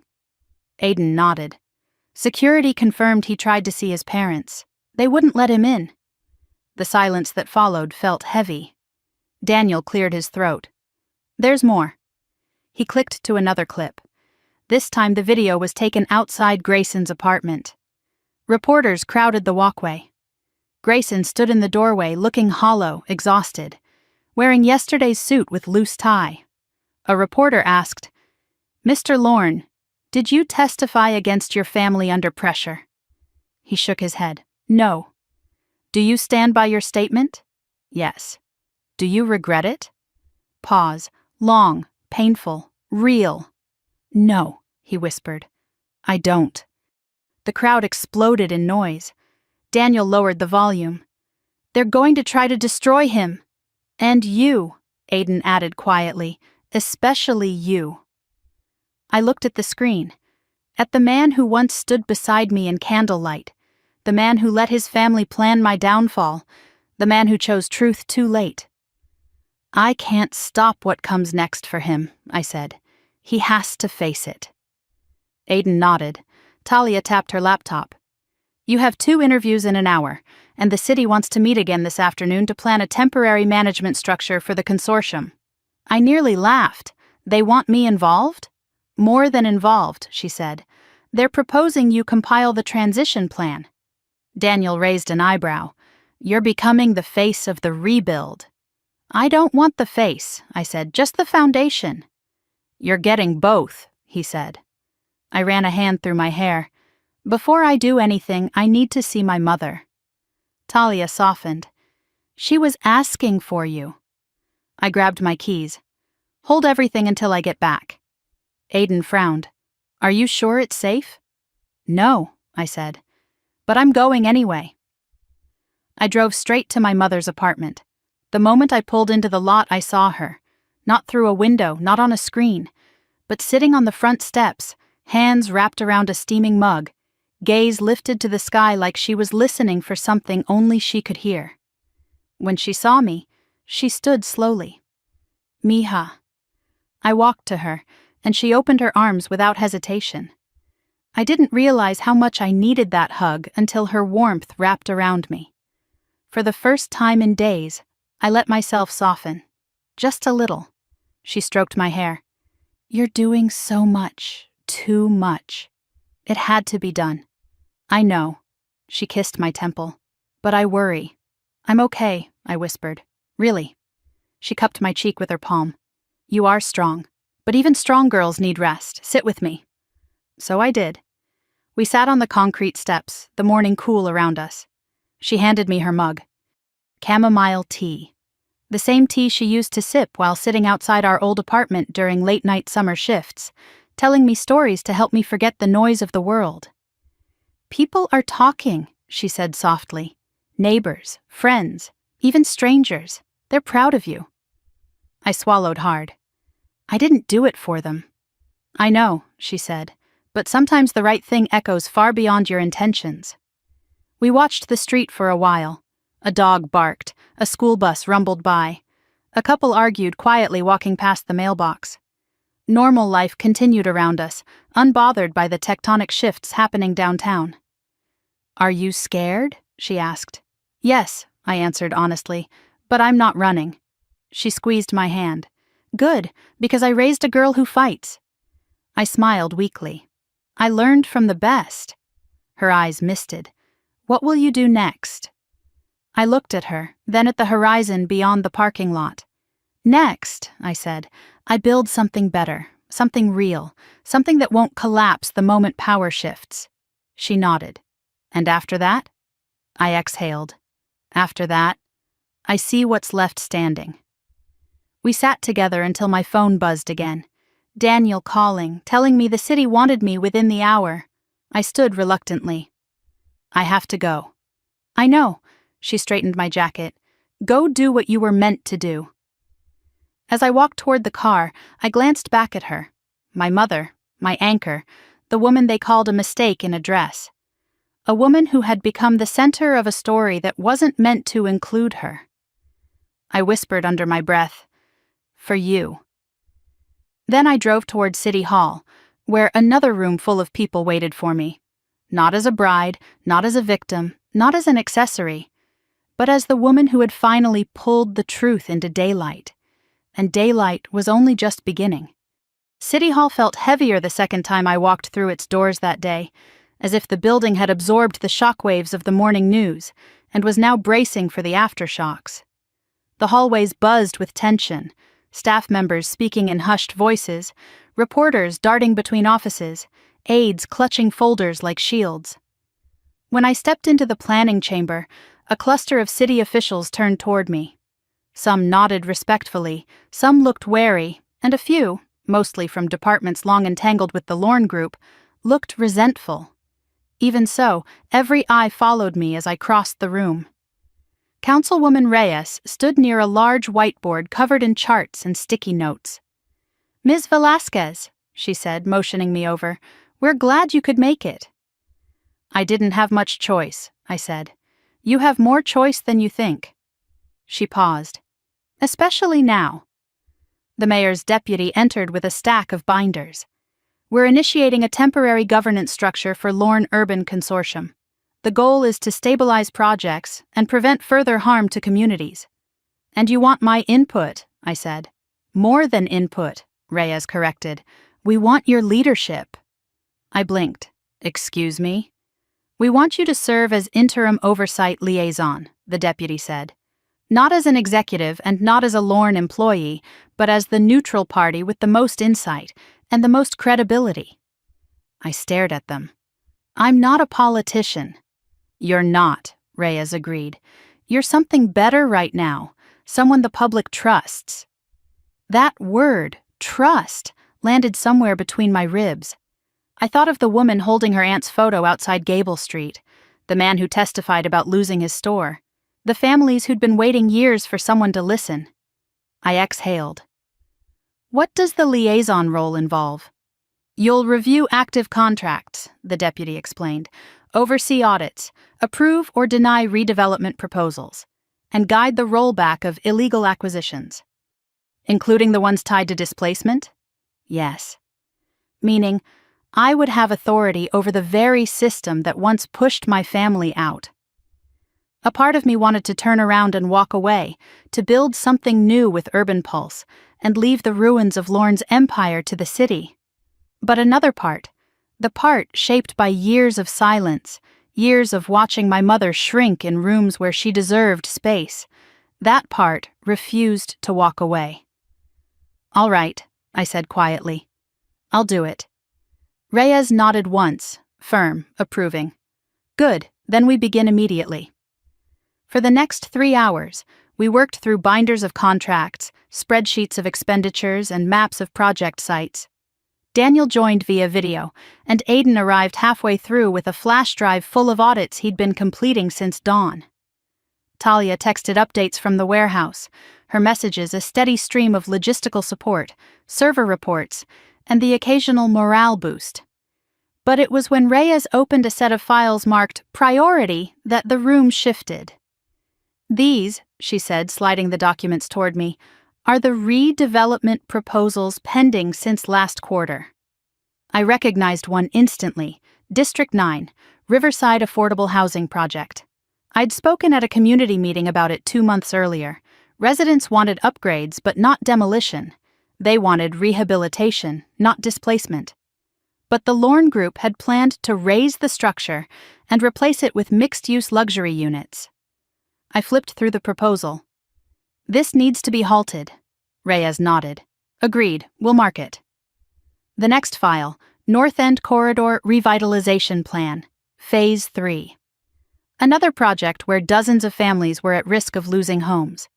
I paused at a handwritten note tucked inside the folder. My stomach twisted when I saw the initials, G.L. Grayson Lorne. The note wasn't incriminating.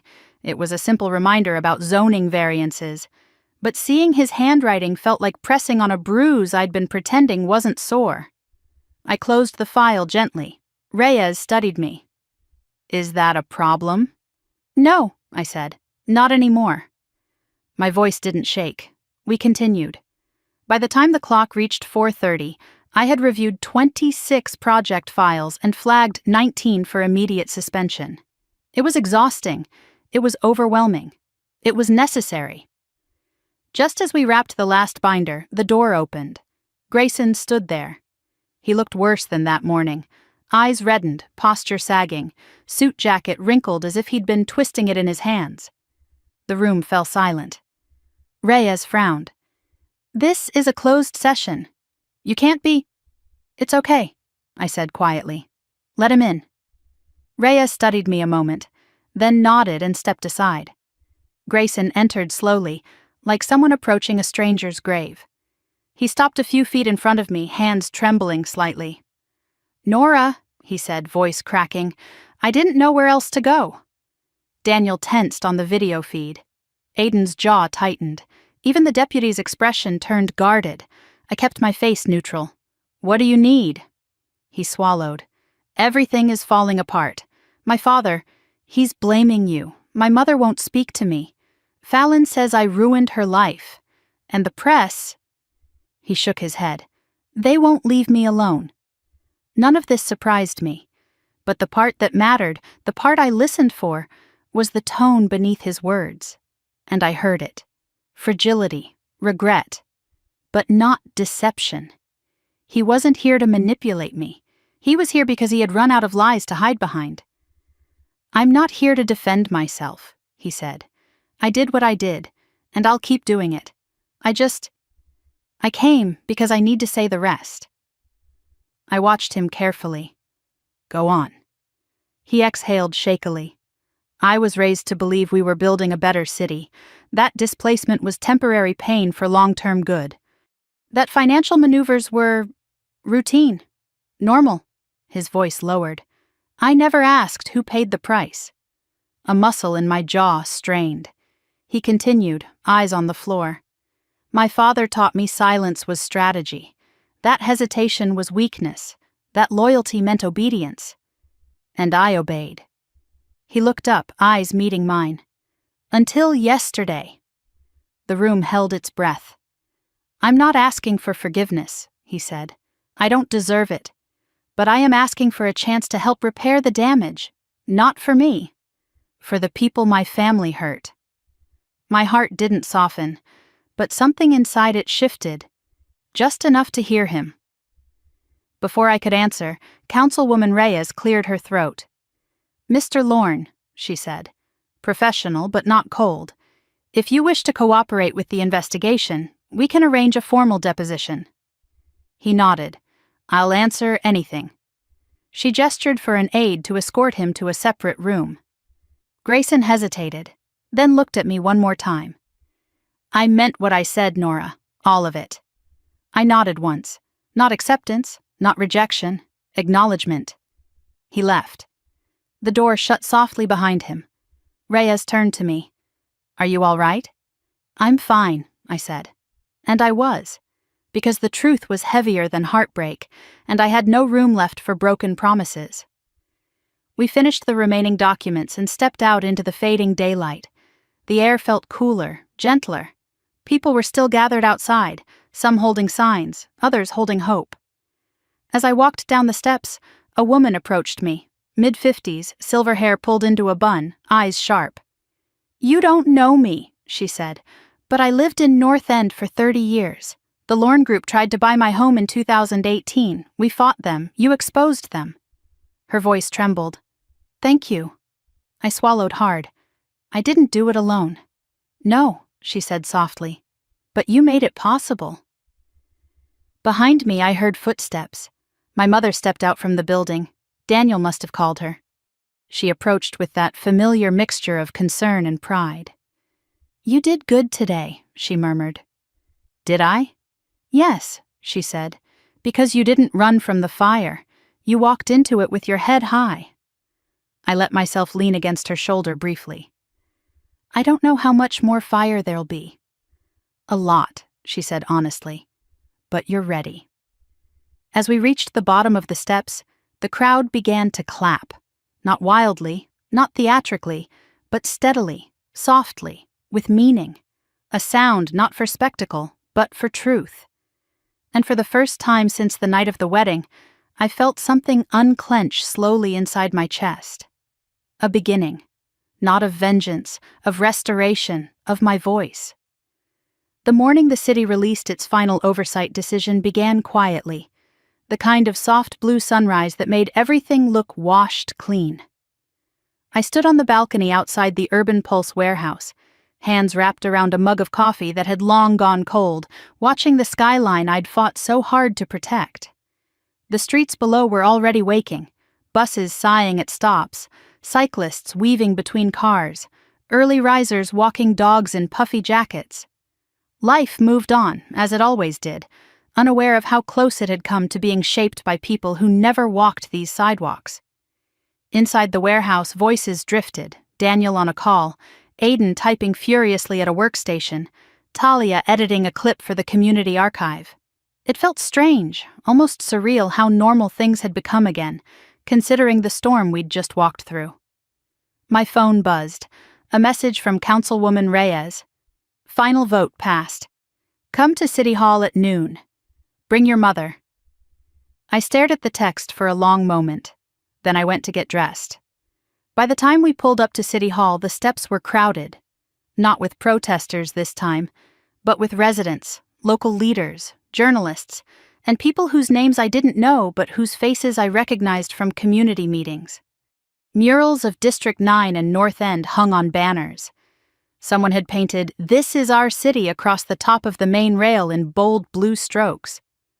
My mother gripped my arm gently as we walked through the crowd. Her steps were careful but steady. She wore a navy dress she'd altered herself. Simple, elegant, nothing like the one that had been mocked at the wedding. And yet, somehow she glowed in the morning light. Inside the chamber, the air hummed with anticipation. Reyes greeted us with a warm nod. "It's done," she whispered. "The consortium is dissolved. The fraudulent properties will be returned or repurchased at fair value. All ghost contractors are under federal review." I let out a breath I didn't know I'd been holding. "What about the new oversight body?" I asked. Reyes motioned toward the front row where a plaque covered with a cloth sat on the table. "We're unveiling it today." The mayor stepped up to the podium. Cameras clicked. The room settled. "Today marks the beginning of a new chapter for our city," she said. "One rooted in transparency, accountability, and community partnership." She gestured to me.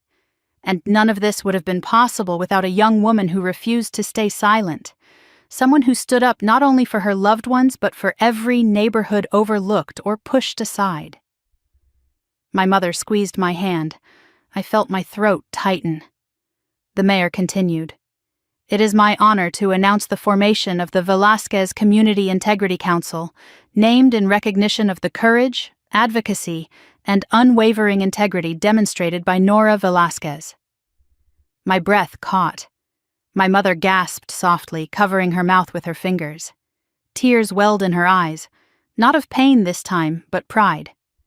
Reyes pulled the cloth from the plaque. My mother's last name, our last name, shone in gold across the polished wood. The room erupted in applause. Not polite applause, not political applause, human applause, warm, fierce, real. I stepped forward, heart pounding, and approached the microphone. "I don't have a prepared speech," I began, "but I do have something to say." The room quieted. "When you grow up in a place where no one comes to help, You learn early that if something needs changing, you do it yourself. You don't wait for permission. You don't wait for the right moment. You act. I swallowed. But change doesn't happen alone. It happens because a community refuses to disappear. I glanced at my mother. It happens because someone teaches you that your voice matters, even when powerful people try to convince you it doesn't. A ripple of emotion swept through the room. I didn't expose the Lorne group to take anything from anyone. I did it so the truth could finally breathe. So families like mine wouldn't have to choose between silence and survival. So no one would have their story stolen again. I took a slow breath. This council isn't about my name. It's about yours. Every neighborhood, every street, every voice that was ignored. This city belongs to all of us, not just the ones who can afford to shape its skyline. When I stepped back, the mayor hugged me, then Reyes, then half a dozen residents who'd come forward with quiet thank yous and tearful embraces. After the ceremony, as people trickled out into the sunlight, I stepped aside to a quiet corner of the lobby. My mother joined me, her smile gentle and knowing. "You did it," she whispered. "We did it," I corrected. She shook her head. "No, you carried the fire." I pulled her into a hug. She smelled faintly of lavender and hairspray, the scent of home and resilience all rolled into one. When we finally stepped outside, the crowd waiting on the steps cheered. A group of teenagers held up a poster board with a hand-painted quote, "Silence is not peace." Nora Velasquez. I blinked back tears. Not sadness, not relief. Something heavier and lighter all at once. A beginning. Daniel, Aiden, and Talia joined us at the bottom of the steps. The 6 of us stood together in the bright noon sun, and for the first time since the wedding, that moment when my world cracked open and everything spilled out, I felt a sense of wholeness forming again. We started walking toward the street, the crowd parting around us like a warm tide. My mother slipped her hand into mine. "Where to now?" she asked. I smiled. "Back to the warehouse. There's work to do." And work was what grounded me. Work was what rebuilt broken places. Work was what turned truth into change. As we crossed the plaza, a reporter called out behind me, "Nora! One question, do you regret calling off the wedding?" I turned just enough to meet her eyes. "No," I said. "I regret staying quiet for as long as I did." The crowd erupted again, laughter mixed with applause. I didn't look back. Some stories end with fireworks. Some end with final blows or silent exits. Mine ended here, with daylight, with my mother's hand in mine, with the sound of a city finally waking up to its own reflection. But endings are only beginnings wearing different clothes, and this beginning was one I chose. If you've stayed with me this far, if this story touched you even a little, I'd love to hear your thoughts. Tell me where you're watching from, or share your own story of standing up when no one else would. And if you want more stories like this, stories about justice, resilience, and the moments that change everything, don't forget to like the video and subscribe. Your support means more than you know.